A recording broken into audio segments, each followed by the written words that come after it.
Hi, everyone. 2 years ago, my life changed forever.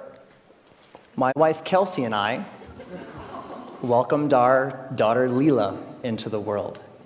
Now, becoming a parent is an amazing, amazing experience. Your whole world changes overnight, and all of your priorities change immediately, so fast that it makes it really difficult to process sometimes. Now, you also have to learn a tremendous amount about being a parent, like, for example, how to dress your child. This was new to me. This is an actual outfit. I thought this was a good idea. And even Leela knows that it's not a good idea. So there was so much to learn and so much craziness all at once. And to add to the craziness, Kelsey and I both work from home. We're entrepreneurs. We run our own businesses. So Kelsey develops courses online for yoga teachers. I'm an author. And so I'm working from home. Kelsey's working from home. We have an infant, and we're trying to make sure that everything gets done that needs done. And life is really, really, really busy. And a couple weeks into this amazing experience, when the sleep deprivation really kicked in, like around week 8, I had this thought, and it was the same thought that parents across the ages, internationally, everybody has had this thought, which is, I am never going to have free time ever again. And somebody said it's true. Yeah, it's not exactly true, but it feels really, really true in that moment. And this was really disconcerting to me, because one of the things that I enjoy more than anything else is learning new things. Getting curious about something and diving in and fiddling around and learning through trial and error and eventually becoming pretty good at something. And without this free time, I didn't know how I was ever going to do that ever again. And so I'm a big geek. I want to keep learning things. I want to keep growing. And so what I decided to do was go to the library and go to the bookstore and look at what research says about how we learn and how we learn quickly.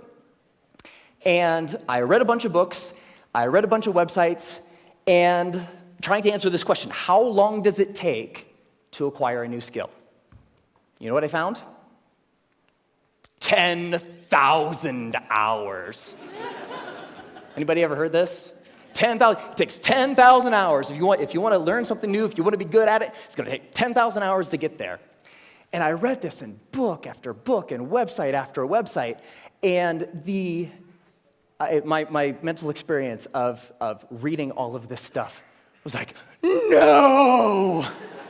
I don't have time. I don't have 10,000 hours. I am never going to be able to learn anything new ever again.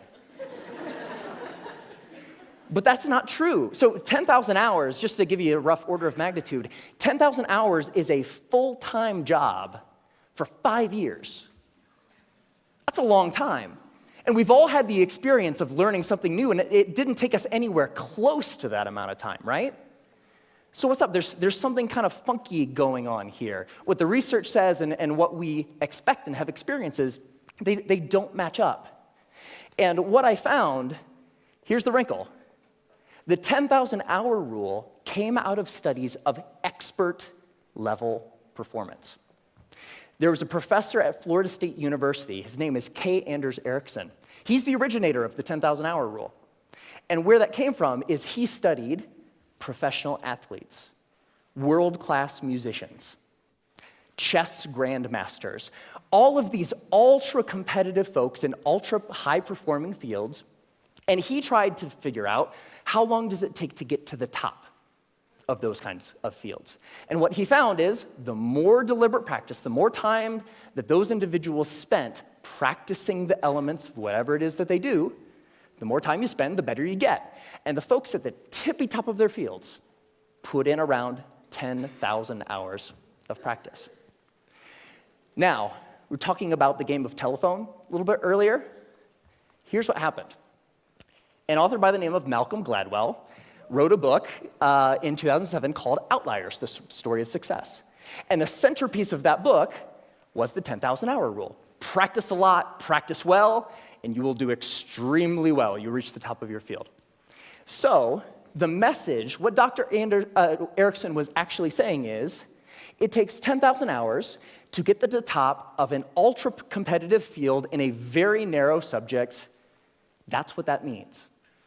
But here's what happened. Ever since Outliers came out, immediately came out, reached the top of the bestseller list, stayed there for 3 solid months. All of a sudden, the 10,000 hour rule was everywhere. And a society-wide game of telephone started to be played. So this message, it takes 10,000 hours to reach the top of an ultra-competitive field, became, it takes 10,000 hours to become an expert at something.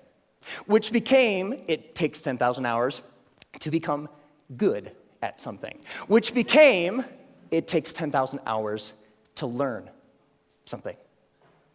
But that last statement, it takes 10,000 hours to learn something, it's not true. It's not true.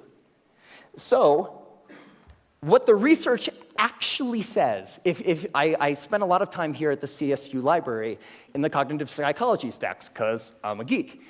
And when you actually look at the studies of skill acquisition, you see over and over and over a graph like this. Now, researchers, whether they're studying a motor skill, something you do physically, or a mental skill, they like to study things that they can time, because you can quantify that, right? So they'll give research participants a little task, something that requires physical arrangement or something that requires learning a little mental trick, and they'll time how long a participant takes to complete the skill. And here's what this graph says. When you start, so when researchers gave participants a task, it took them a really long time because it was new and they were horrible. With a little bit of practice, they get better and better and better, and that early part of practice is really, really efficient. People get good at things with just a little bit of practice. Now, what's interesting to note is that if, we don't really, for skills that we want to learn for ourselves, we don't care so much about time, right? We just care about how good we are, whatever good happens to mean. So if we relabel performance time to how good you are, the graph flips, and you get this famous and widely known, this is the learning curve. And the story of the learning curve is when you start, you're grossly incompetent and you know it, right?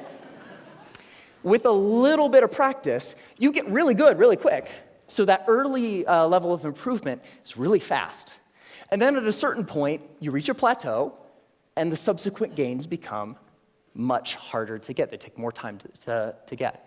Now, my question is, I want that, right? How long does it take from starting something and being grossly incompetent and knowing it to being reasonably good in, hopefully, as short a period of time as possible? So, how long does that take? Here's what my research says. 20 hours. That's it.